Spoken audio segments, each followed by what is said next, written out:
Can't believe he was talking about me.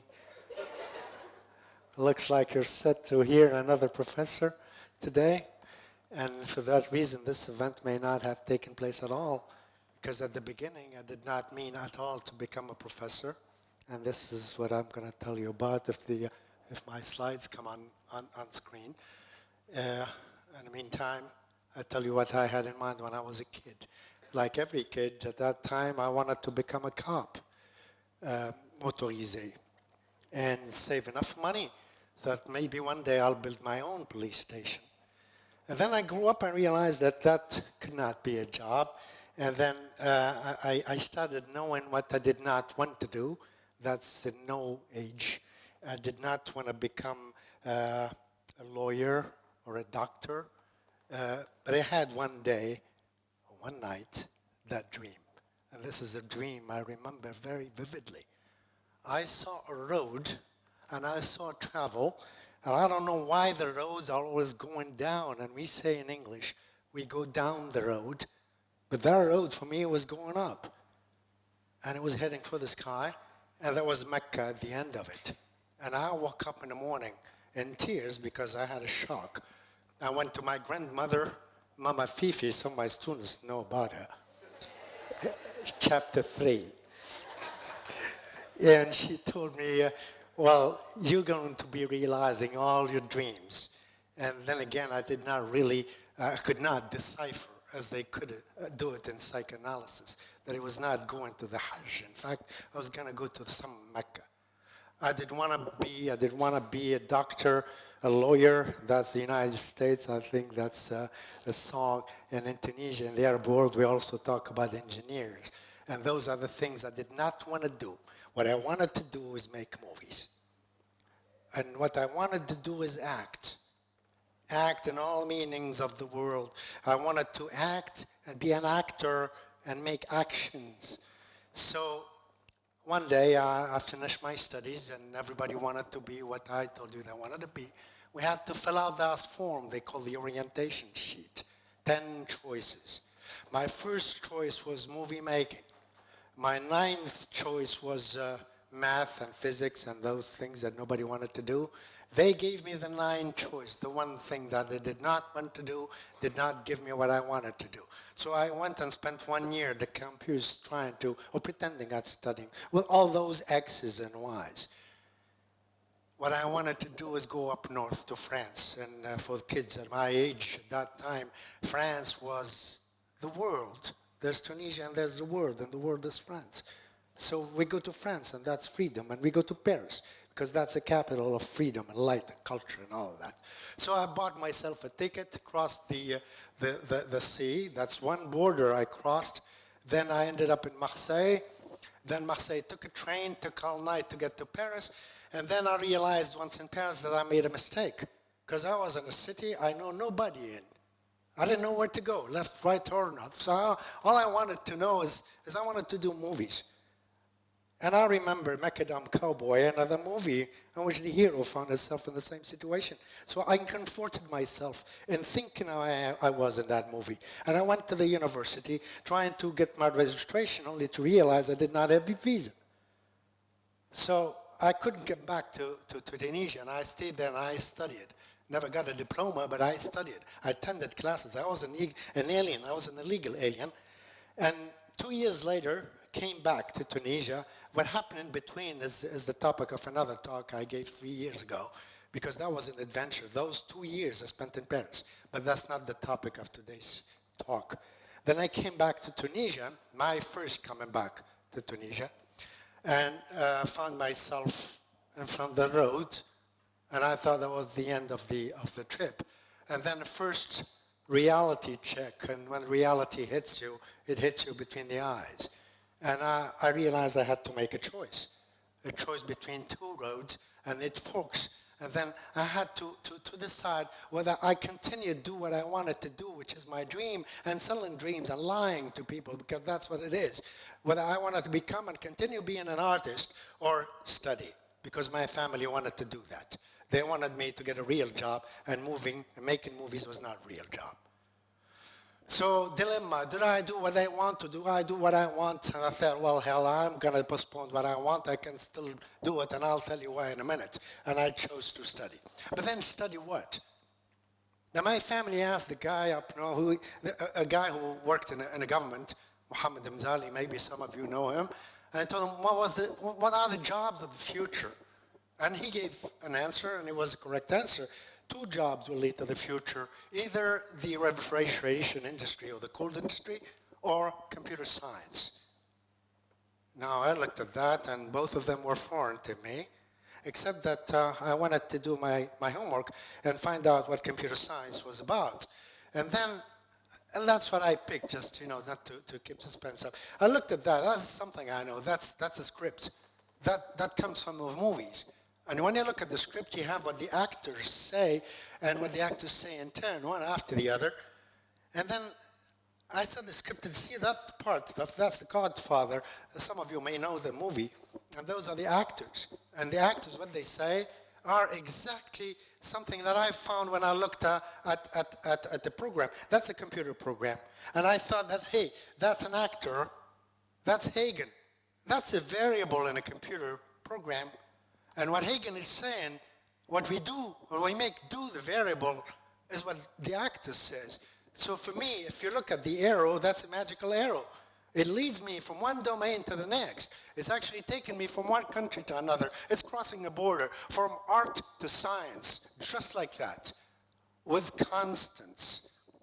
And everything I see a variable, I understand an actor. And everything I see, every time I see an instruction in a program, I see a script. And the way you write the computer program is exactly the way you write a script. When you shoot a movie, the spectator is not going to watch the movie in the order you shoot it. And the same thing happens. The program is not going to be run in a computer the way you write the program. So I felt strong with that. I said, well, I'm going to pick that. And then we chose an institution. It was the Higher Institute of Management, the ESG. And then we went to the director. I wish he was here because he's a living witness of this episode, Dr. Mahmoud Triki. He was the director of the institution. So I took all my guts and went to him and I said, hey, I've been away from school for 2 years. I want to come back to school now. And he looked at me as if he wasn't believing what he was listening, because in Tunisia, if you skip 1 year, you're no longer in school. So he said, what happened to you? I said, well, I have hepatitis. He said, what is that? I said, hepatitis. Hepatite virale in French. He said, what happened to you? I said, tifjat. And I stayed in the hospital 2 years. He said, can you give me evidence of that? And then I'll get you in. Because he found the story so amazing that he said, I'm going to take you in. You're not going to be staying more than a month. And if you get in, I want you to be first. The first in the entire class. I said, okay, I'll be first in the entire class. So if you look at all those things happening, what I did, in fact, is go up north to France, come back, and then they had the idea. They told me that if you become first, you get the scholarship, and after the ESG, you can go to the Americas. You go to the United States. And then something flashed in me and said, I'm going to be the first. If only for that, I want to go to the United States. Because the United States, for me, is nothing but something that you just saw. It is Hollywood. I wanted to go to Hollywood. Because now I'm going to do it for good. Because the French way of doing movies is not the right way. It didn't get me a right job in Tunisia. If I go to the United States, maybe I'll go to Hollywood. Plus, that is the Mecca I dreamt about when I was a kid. So I saw a sign from God. Say, maybe that's the way. So that's the way I should be going. And I went to the United States, and then I finished my studies at the University of Wisconsin-Madison. And I thought that in the meantime, I'd go and visit my old friend Clint Eastwood, another hero of mine. And Clint Eastwood is somewhat part of the family. We call him Clint at home. So you see in a movie, you say, yes, who's going to play in a movie like Clint Eastwood? Or we say Clint because he was the only Clint around. So we go and watch Clint. But I couldn't see him because by the time I finished my studies, he was too busy being the mayor of Carmel by the Sea. But instead of seeing him, and that's my second arrow, I saw a whole bunch of other guys, very famous people. Those are my mentors. Those are my professors. Some of you don't know, but I'm sure one of them you know, Herb Simon himself. At the University of Pittsburgh, I was breathing the same air as Herb Simon. And then I started doing my studies seriously because I really fell in love with computer science and MIS, and I forgot about movies, except that one time, maybe in a week, I'll go watch a movie. And then I was set to become a PhD student. Oh, that is something. And again, in all my life, I can tell you that tonight. All my life, I was pretending to be. I was pretending to be a PhD student. I was not a real one. Why? Because I was cheating. Cheating how? Well, let's go back and see those movies that shaped my youth. Those are the greatest movies I ever seen, except, and including the first one. I'm going to zoom onto it. That's Orson Welles' Citizen Kane. My goodness, isn't that a movie? Then I kept a database in my head about those movies. As you can see, for every movie, you have a title, you have a name, and you have a date. And that's a database I used to read and keep and memorize articles in my PhD. So if you look at an article, maybe you see that. If you look at a bibliography, and some of the students that do the research know what that is, this is an APA style of references, and we have exactly the same thing. You have a title, you have a date, and you have a name. So that is, again, another yellow arrow. That's what I call transplantation, going from one domain to another, that is crossing a border, that is going from anywhere you want to anywhere you want. Since I did it, I went from art to science, using just some constants, and it's all about constants. So one day I stumbled on this magnificent paper by this magnificent researcher called Carl Weick. And every time I read Carl Weick and have, what did you say earlier? An illumination. And you thumb through, halfway through the paper, you have this paragraph, and it says amazing things. Like when you read a scientific paper, a research proposal, an abstract, you have words. And you have to look at those words, and some of them you call jargon, those you don't understand. So let's take that paragraph and put it in a more pedagogical way. What does it say? In any writing, there are two kinds of words. All you have to do is recognize them. Let's see what those are. Words that might appear in any text. Those we call the why words, like the you, the he, the it's. And then, those are the whys, words that are specific to a particular topic. Those are the X words, very special terms that you only find in a particular domain. We call that jargon. If you delete the X words and keep the Y words, you have a generic structure for theorizing. Generic structure. That's what I earlier called a constant. Let's square that and give an example. That's a text. We're going to look at the X words. That's one. That's another. That's still another. Still, and I mark them all together. Do you see them? Those are the words that we're going to delete. Why? Because we don't need them. They are too particular to that particular text. They're going to nail us down. So what we do now is keep what's remaining, and the remaining is the Y words. Just look at what's going to happen. We're going to just squeeze them there. Just go there. What is that? The generic structure. That is the Y, that is the constants. Now we're going to take that new text and infuse new words of ours. So I'm going to do Columbus, pick a word, Euclid. Take another word, replace it by another word. Take still another word, still another word, still another word, and another word. And I keep doing that. What's happening here is actually traversing two domains by just changing the variables and keeping the constants. I'm go from one abstract to another. What did I just do? Go from art to science. I went from geography or history to physics by keeping the same constants. That's what happened here. So what did I do? After one while, I was in the West, and I went to Canada. That's -40, and I chose to go to +40. I wish I could do that in this particular room now. Need more heat. From -40 to +40, that's 80 degrees. Worked in Dubai, then Beirut, then back to Tunisia. My name is Mohammed, but that's my second coming. Now what is going on? I have still another choice. Will I realize my dream and keep on making movies and acting, or teach? You know the answer. So I chose to teach. What is teaching? Well, it is me there. See the same guy. You see up there, you see them in the same dress. That's 3 years ago.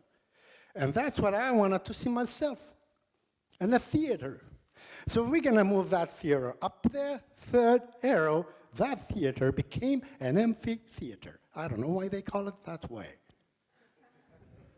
So what I do, I switch from my dream, which was to make movies, in a room, to a room like this one today.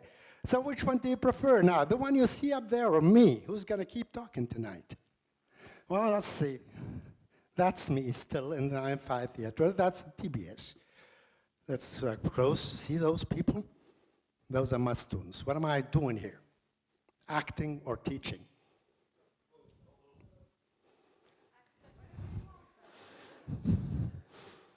I don't care, because it is now here that I'm on a stage with you that I am 110% myself, only when I do that. When I have a public, I have a screen, I have a technology, I have a script or a message or a course to give. And what I do, in fact, every time is act and pretend to be something or somebody else. So what is it? The way you are being is the source of reality. Just look at this statement, because the people you saw here laughing were not listening to a statement like that. Let's go back to it. The way you are being is the source of your reality. You make your own reality. Your reality is going to spawn off yourself, which in turn is the source of your actions. It's by doing things that you make things become. Just look at it this way. Now, that's the prism, that is you, and that's the X that's come from outside that we get to delete, and we keep the Y. And the Y is the constant. If we're talking about human beings, and if you understood it, the Y here is your own DNA. You make something out of yourself depending on how you see things. That's the road, look at it, and that's life. Then it continues, and sometimes you think you have choices. All you have to do is make that which looks divergent become convergent, just like so. And that's going to become one road. What limit? Just what's going to happen now? A lot of people say only the sky is the limit. Since when the sky has been the limit of anything? If you continue the road, you just make life, make room for the road. And it goes off the screen. And if I could, that will go off the roof and the ceiling. The question is not what do you expect from life. If you turn it around and think about it, take my experience because it hasn't finished yet. What is life expecting from you? Because you're the one bringing in something to life. If God has not created you when He created you, He wouldn't have done so. And if He hasn't created you where He did, maybe He does need you where you are exactly. Expectations and beyond, that is the topic of my speech. My name is Mohamed Louadi. I thank you very much, and that's all, folks.